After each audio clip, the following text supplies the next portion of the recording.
Bismillahirrahmanirrahim. Assalamualaikum warahmatullahi wabarakatuh. Apa kabar anak-anak ibu semuanya? Alhamdulillah, semoga semuanya dalam keadaan sehat dan tetap semangat mengikuti pembelajaran kita pada pagi hari ini. Baiklah, sebelum kita mulai pembelajaran pada pagi hari ini, alangkah lebih baiknya kita berdoa menurut agama dan kepercayaan kita masing-masing di dalam hati. Berdoa mulai.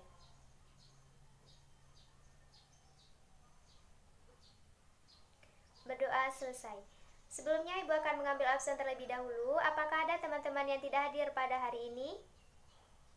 Sepertinya semuanya hadir ya. Oke, baiklah. Pada kesempatan sebelumnya kita sudah membahas materi mengenai konsep organisasi. Nah, siapa yang masih ingat apa konsep dari organisasi? Ya, kepada Dinda. Oke, selanjutnya kepada Ari. Ya, silahkan. Oke, selanjutnya ada lagi. Ya, kepada Ana. Baik, sepertinya semuanya sudah memahami konsep dari organisasi. Oke, baiklah anak-anak ibu semuanya. Sepertinya semuanya sudah memahami konsep dari organisasi, yang mana organisasi ini merupakan perkumpulan antara dua orang atau lebih untuk mencapai suatu tujuan yang sama. Jadi mereka berkumpul dalam suatu organisasi untuk mencapai tujuan yang sama. Baiklah, dalam menjalankan suatu organisasi tentunya kita harus memperhatikan beberapa hal, seperti misalnya kita memperhatikan tujuan yang ingin kita capai sehingga strategi yang akan kita gunakan itu dapat sesuai dan tepat sasaran menuju tujuan yang ingin kita capai ini. Nah, selanjutnya, ya betul sekali Intan, yang harus kita perhatikan dalam melaksanakan suatu organisasi ini tentunya kita harus mengukur sejauh mana kemampuan sumber daya yang tersedia dalam organisasi. Nah, selanjutnya kita juga harus memperhatikan komunikasi yang digunakan dalam organisasi. Nah, pada kesempatan kali ini kita akan membahas materi mengenai komunikasi dalam organisasi. Baiklah, jika kita berbicara mengenai komunikasi, komunikasi ini merupakan hal yang tidak asing lagi dalam kehidupan kita sehari-hari, karena kita sering melakukan yang namanya komunikasi ini. Nah, siapa yang bisa menjelaskan konsep dari komunikasi? Ya, kepada Intan. Pengiriman pesan. Selanjutnya ada lagi? Ya, kepada Eriki. Penyampaian pesan. Nah, selanjutnya apakah ada lagi? Ya, kepada Dini. Pertukaran pesan. Oke, baik. Semuanya sudah menyampaikan pendapatnya mengenai konsep dari komunikasi. Nah, komunikasi ini merupakan proses atau bentuk penyampaian pesan, pengiriman pesan dari pihak yang ingin menyampaikan pesan atau disebut komunikator kepada komunikan atau penerima pesan untuk mencapai suatu kesamaan pengertian. Nah, itulah konsep dari komunikasi ini. Dalam menjalankan atau melakukan komunikasi di suatu organisasi, tentunya kita harus menggunakan bahasa atau kata-kata yang tepat.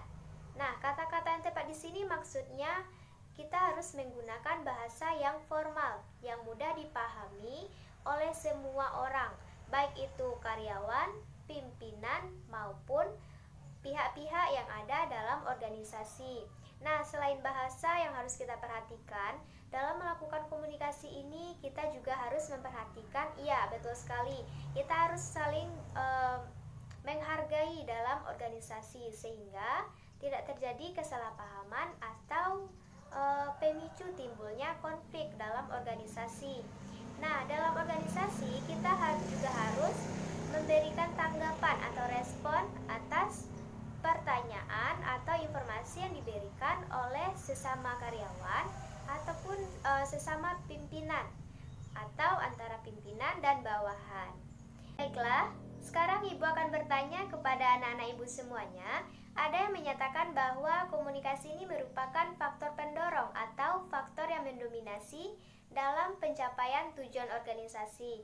Nah, mengapa komunikasi ini penting untuk dilakukan di sebuah organisasi? Ya, kepada Bima. Untuk memperlancar pencapaian tujuan. Ya, selanjutnya. Ya, kepada Bintang. Untuk meningkatkan produktivitas. Ya, betul. Selanjutnya ada lagi, ya, kepada Sri. Ya, baik, itulah mengapa komunikasi penting dilakukan dalam organisasi. Jadi, dapat kita simpulkan bahwa komunikasi ini sangat penting dilakukan dalam suatu organisasi, apalagi untuk mencapai tujuan yang efektif dalam suatu organisasi. Yang pertama, karena dengan adanya komunikasi efektif dapat meningkatkan produktivitas atau kinerja dalam suatu organisasi. Nah, yang kedua, untuk menghindari konflik atau kesalahpahaman antara satu anggota dengan anggota yang lainnya. Yang ketiga, dapat membentuk suasana yang kondusif. Nah, suasana yang kondusif ini merupakan faktor yang mendorong kelancaran tujuan organisasi. Sekarang, Ibu akan meminta kepada anak-anak Ibu semuanya untuk membuat percakapan singkat mengenai komunikasi yang efektif dalam organisasi antara pimpinan dan bawahan yang membahas mengenai peningkatan kualitas kinerja dalam organisasi. Nah, dalam percakapan tersebut harus menggunakan komunikasi yang efektif. Nah, apakah ada pertanyaan untuk tugasnya? Oke, sepertinya tidak ada. Silakan anak-anak Ibu semuanya membuat tugasnya. Ibu kasih waktu sekitar 10 menit untuk mengerjakan. Setelah itu kita langsung mempraktekkannya. Ya, silakan. Oke, baiklah anak-anak Ibu semuanya, waktu 10 menitnya sudah berlalu. Sekarang kita akan mencoba mempraktekkan bagaimana komunikasi yang efektif antara pimpinan dan bawahan. Ya, siapa yang bisa mempraktekkan mengenai komunikasi yang efektif antara pimpinan dan bawahan? Ya, kepada Dimas, silakan. Oke, sama siapa? Siapa yang bisa membantu? Ya, kepada Angga. Ya, bagus sekali. Itulah contoh dari penerapan komunikasi yang efektif antara pimpinan dan bawahan. Nah, satu lagi Ibu akan meminta kepada Intan. Ya, kepada Intan silakan. Ya, Intan dan Sri. Oke. Baiklah anak-anak Ibu semuanya, teman-temannya sudah mempraktekkan bagaimana komunikasi yang efektif antara pimpinan dan bawahan. Sekarang Ibu akan mengajak anak-anak Ibu semuanya untuk menganalisis dan mengamati apakah komunikasi yang digunakan itu merupakan komunikasi yang efektif atau tidak.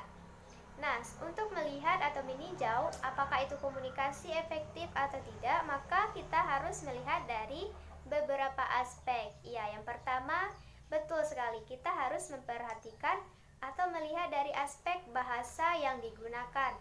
Nah, dari percakapan yang sudah disampaikan oleh teman-temannya tadi, apakah bahasa yang digunakan itu mudah dipahami atau berbelit-belit, sehingga si penerima pesan itu tidak mengerti apa yang disampaikan oleh si pengirim pesan.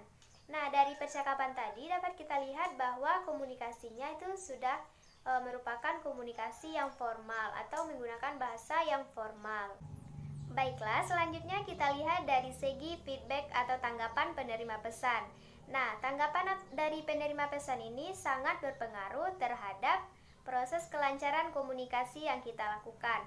Seperti yang kita lihat dari percakapan yang sudah disampaikan oleh teman-temannya tadi, bahwa feedback atau tanggapan dari penerima itu sangat bagus karena sesuai dengan apa yang ditanyakan oleh si pengirim pesan.